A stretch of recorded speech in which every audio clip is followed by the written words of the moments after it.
Minecraft has always been one of my favorite games. I bought it in one of the last alpha versions and really got into it in the beta. I still vividly remember my very first multi-story dirt house and how proud I was of it. I know this all sounds super cliche and you've probably seen lots of nostalgic videos popping up about Minecraft, but don't worry. I'm not only here to talk about my nostalgic memories with this game. With this new series, Gushing Over Soundtracks, or short GOS, I want to combine the things I love most: music and video games.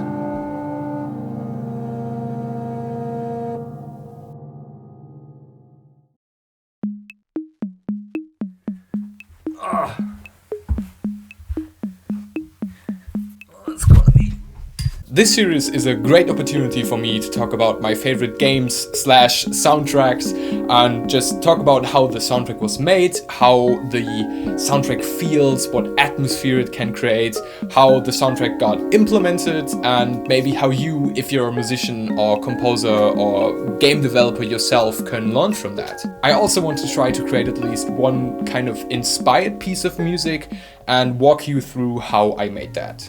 A short interruption for our sponsor, me. I've got a Patreon now, so if you'd like to support me even more than you already do by watching my videos and by listening to my music, there will be a link in the description to my Patreon page. This will help me immensely with creating these more scripted and heavy edited videos. And I also got some really cool rewards for you guys and girls, so be sure to check the link in the description. Also, big shout out to the people that already support me on there. It's really appreciated. Thank you guys.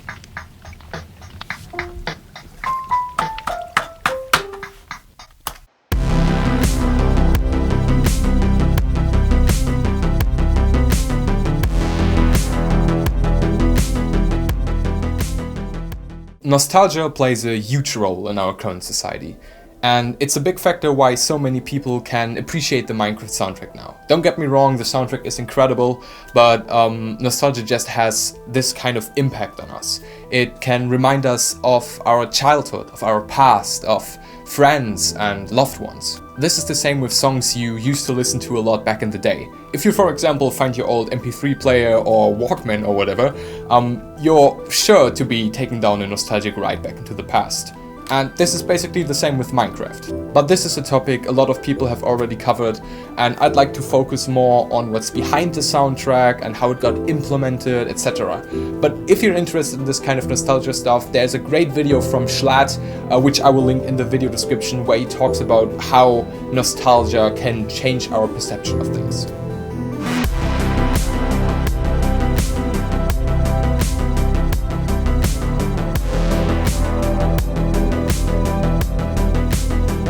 When I work on a new music project for a game, or any other media really, I try to find keywords that describe how the game and music should feel. In my opinion, as a composer, your job is not to just underscore what is already there, but to find more deeper and hidden feelings / atmospheres, and try to bring them out via music, if that makes sense. So, how does the Minecraft soundtrack make you feel? And how does C418, the composer of the Minecraft soundtrack, achieve that? Obviously, feelings will always be very subjective, but I'll try my best to keep this as objective as I can. Let's take one of my favorite pieces of the beta soundtrack, KI, as an example. I'm gonna be playing it, but don't worry, it's actually pretty short, and after playing it, I'm gonna give the keywords I came up with. Feel free to do this as well if you'd like. By the way, those keywords really don't have to be a literal feeling. Feel free to write down whatever comes to mind. Also, if you want to skip this segment and jump straight to me talking about my keywords, go to this time in the video. Okay, you ready? Let's go.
Okay, so this is what I came up with.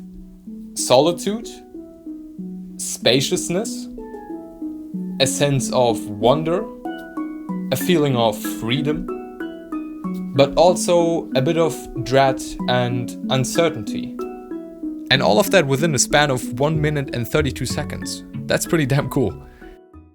As you can see, my keywords match pretty well with what is already being portrayed in the game, but it expands on those kind of feelings exponentially. Of course, we all know that we can do basically whatever we want in Minecraft, but the music really shows us that, and it also reminds us that this world can be dangerous and lonely, but also that it's full of wonders and opportunities to explore. That's what I love so much about this soundtrack. It's the prime example of what Underscore can be if it's done right. If you look at the game without knowing the music, you'd probably think it would have some upbeat chiptune soundtrack or something. And sure, that would have probably worked too, but that's exactly what I meant in the beginning with the composer's job is to look behind those superficial things and take what already is and expand on it. And in my opinion, C418's Minecraft soundtrack is one of the all-time bests in that. The soundtrack is not reactive or dynamic, more on that later. You don't have fight_music_1.org when a creeper attacks you or something.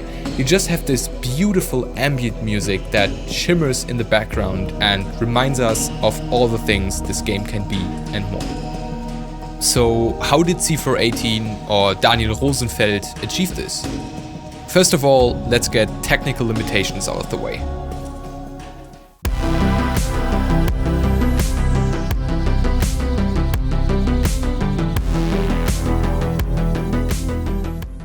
Minecraft was developed in Java.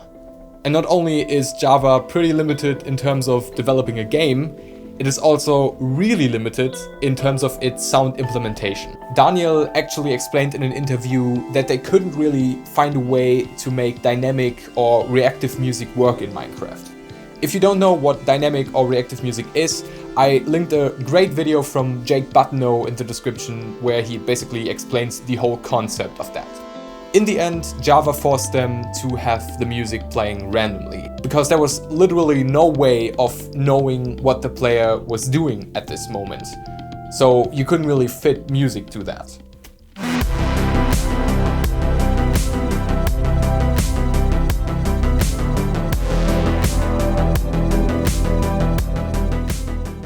Daniel mentions in a lot of his interviews that one of his biggest influences early on was Aphex Twin's music, but also other ambient or minimalistic artists were on his radar, such as Brian Eno or Steve Reich. If you know the work of these artists and the techniques used by them, it is definitely apparent that Daniel was influenced by them in some way. But in this video, I want to focus more on two other inspirations of his. The one that influenced the ideas behind the soundtrack the most, and the one that shaped the instrument choice and production the most. I don't know what, I love that game. Anyway, and then there's probably the best example as of why I made Minecraft sound like this. This game is the ugliest of them all. It still is ugly. It's called Dwarf Fortress. It is a very complex game. You can still get it. It's like they're still working on this game. The thing is, once you start that game, you hear this flamenco music, which makes kind of no sense because it's in a DOS window, and you, like back then, you never assumed that DOS windows can make music like that happen. And that is what made me stick around. Like only this like harsh contrast of normal music after like ugliness. Dwarf Fortress was the inspiration for what I talked about earlier. The perfect execution of Underscore, making music that's meant to be more of an underlying layer, but also music that expands the experience of the game so much. Having these wonderful little moments where you're just doing something as simple as building a crop farm, and suddenly this beautiful music comes in. It's no wonder that I still get nostalgic thinking about my first dirt house. The second inspiration I want to talk about is Blueberry Garden.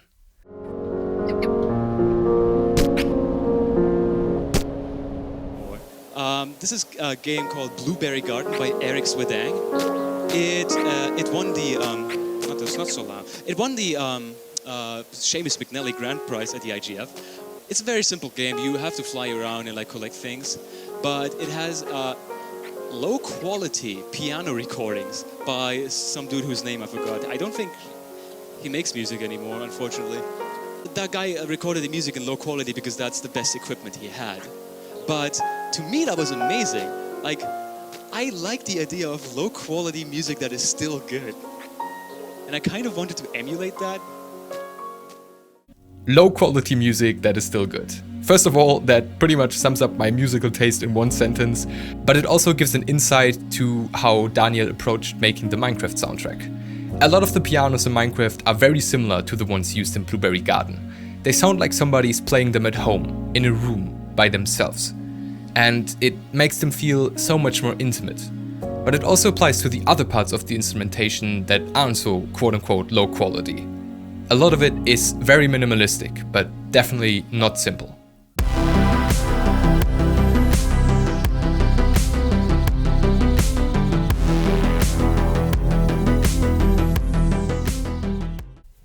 Okay, let's first talk about instrumentation. Minecraft has a very hybrid choice of instruments. There are a lot of acoustic, but also a lot of electronic elements. The variety of these instruments is actually quite impressive. I'm pretty sure C418 used a balloon in one of the tracks, or maybe just like a really well manipulated sample or synth. Anyways, the most commonly used instruments in the Minecraft soundtrack are pianos, or basically any other keyboard instrument, strings, synths, and also mallets, chimes, or bells. C418 actually got a plugin and instrument list on his website. I will link that in the description if you're interested in that. So if you really want to know what he uses, I'm sure it's pretty outdated nowadays, but still you kind of get the idea. But of course, you don't need those kind of things in order to make this kind of music or just learn from him. You can really just use the most basic setup, like some kind of synth. That could be an actual analog synth, that could also be a soft synth. Maybe some kind of piano, or probably some kind of piano. That could be a sampled one, or that could actually be a real one you record with microphones. And just like the basic stuff like reverb and delay and modulation effects and whatever. So you really just need the basic stuff and you're good.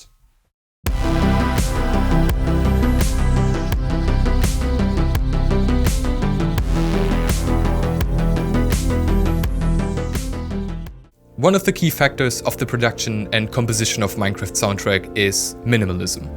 This is not only because of technical limitations, but also because of C418's interest in that field. I myself am super intrigued by minimalism as well.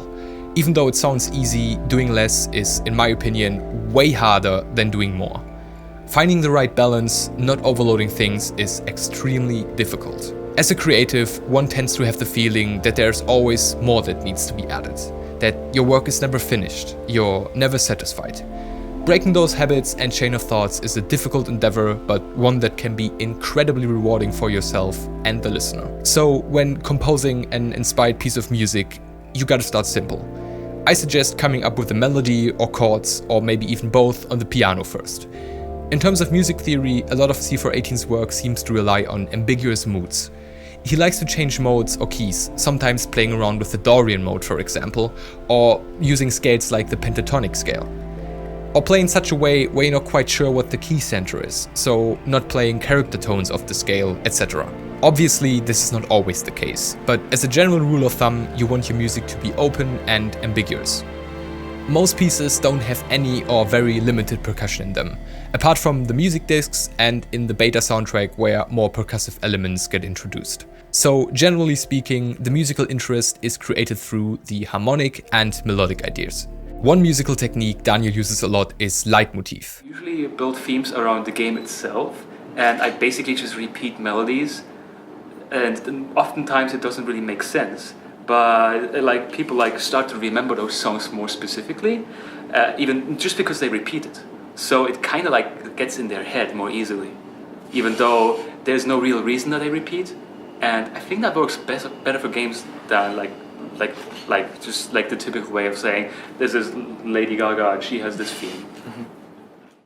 A leitmotif is essentially a reoccurring musical phrase that exists in multiple pieces of music. That leitmotif could represent the main character, or an important part of the story, or in Minecraft's case, just a feeling. Leitmotifs are often used in film scores, and also scores for more cinematic games, but they can be a great technique for any sort of project to create familiarity and cohesiveness. If you're interested in seeing all the times when Daniel used the leitmotif in the Minecraft soundtrack, I linked a channel in the description that uploaded several leitmotif compilation videos about Minecraft.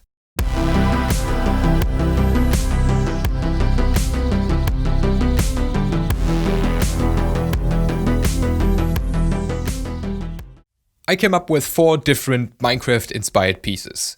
When I was working on these, I didn't try to just 100% copy C418. My approach was more to learn from the techniques and sounds he uses most and try to work with that. But again, don't feel forced to 100% stay on the C418 path when doing this. When you get a cool idea that would take you somewhere completely different, definitely go with that. It's exactly how Andrew Wong always says, a track's gotta go where a track's gotta go. Okay, hi, welcome to my digital audio workstation. This part is now completely unscripted. I thought this would be kind of funny, also since most of my other videos are unscripted as well, and I'm also kind of running out of time, so this will be way faster than if I would write a script for this part. So this track I actually already used in this video. I don't know if you catched it. It would be pretty interesting to know if you guys noticed that this track was not part of the soundtrack. Let me know if you did. I will probably do this little thing where you can do a survey or whatever. Anyways, this track combines what is the basic foundation of everything I already talked about. This has a lot of atmospheres created via synths and modulated samples and pianos and arpeggios, etc. I'm just going to show you guys what I made. So the first ambience thing is coming from Omnisphere. That's actually something Daniel uses himself. Omnisphere is a great library for basically any kind of pad and weird manipulated sample. I basically just took 2 or 3 different patches I found, added some effects, etc. And this is how the intro sounds.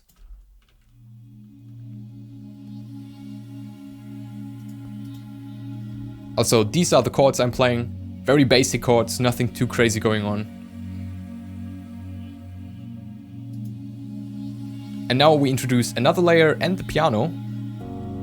If you noticed, I actually blended everything in or faded everything in very slowly. This is something Daniel uses a lot to kind of make the sound not be abrupt or whatever, so it really just melts together with the Minecraft ambience. And it just fades in smoothly. And now we introduce a little melody.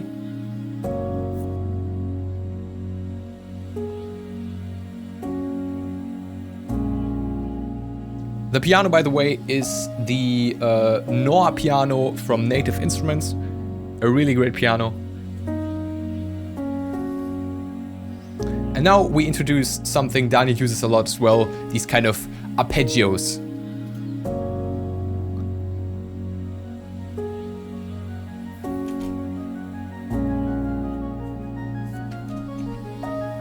I added a ton of effects on this one, especially all kinds of different reverbs. Daniel likes to play with dotted rhythms and other stuff like that, so be sure to try things out.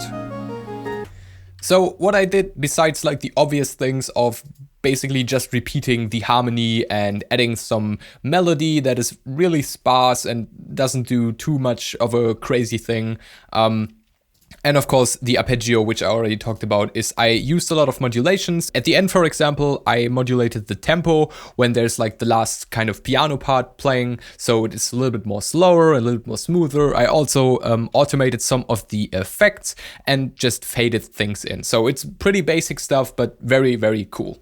Okay, so this is actually the first idea I had. This is kind of in the realm of what Sweden does. So it's very piano and string focused, but I didn't include any synth elements, so it's really just piano and strings. For this track, I used the grandeur and I adjusted a few settings, especially I closed the lid and basically put it all the way to soft, added some effects, and this is how it sounds.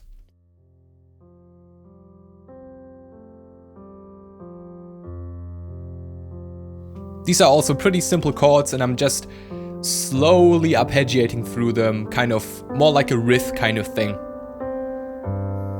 Adding some few notes.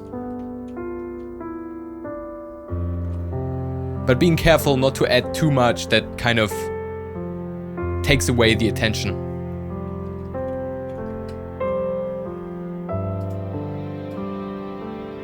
And now the strings and the melody get introduced. The strings actually are from Labs, which is a free plugin or free kind of plugin suite from Spitfire. So these strings are free, so you can download them for free, which is awesome. They sound great.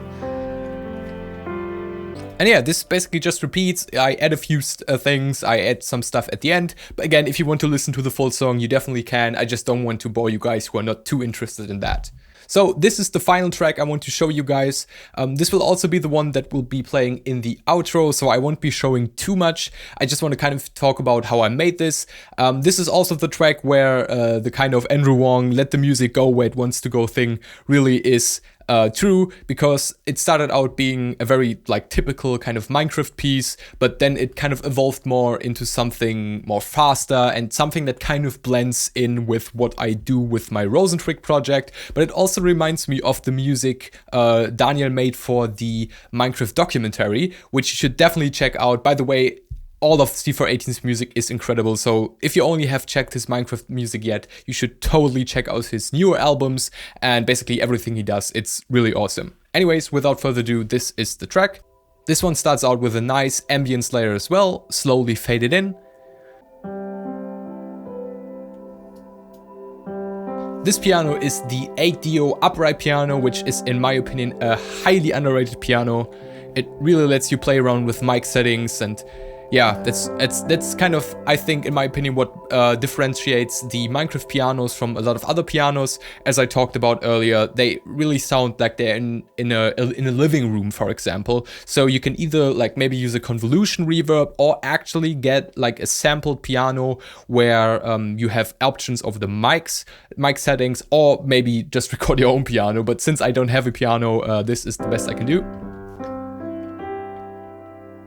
Yeah, this one also transitions into an arpeggio, kind of like a similar motion than the other one.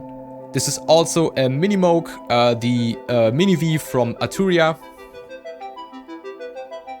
Also with this I added tons of delays, some reverb, added a different voice, and yeah. Then I kind of added some drums and percussions and bass.